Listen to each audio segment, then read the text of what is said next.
இந்த உலகத்தில் நம்ம வாழ்கிற வாழ்க்கை எத்தனை வருஷம்? மிஞ்சி போனால் இன்னும் ஒரு 20 வருஷம் 30 வருஷம் வாழ்வோமா? அவ்வளோதான், அதுக்கு மேலே இல்லை. ஆனால் சின்ன பிள்ளைங்களுக்கு வேணால் இன்னும் கொஞ்சம் நிறைய வருஷங்கள் இருக்கலாம்.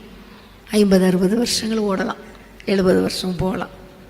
ஆனால் இந்த கொஞ்ச கால வாழ்க்கையில் தேவனுக்கு விருப்பமில்லாத காரியங்களை செஞ்சு நம்முடைய குடும்பத்துக்கு ஏன் ஒரு சாபத்தை நம்ம சேர்த்து வைக்கணும் இல்லையா? நம்முடைய குடும்பத்தில் நம்ம உள்ளத்துக்குள்ளே கூடாரத்துக்குள்ளே ஒளிச்சு வைக்கிறதுனால யாருக்கு மட்டும் சாபம் இல்லை, ஆகானுக்கு மட்டும் சாபம் இல்லை. ஆகான் மட்டும் சுட்டரிக்கப்படலை, அவனோடு சேர்ந்து அவன் பிள்ளைகள், மனைவி எல்லாரும் சுட்டரிக்கப்பட்டாங்க.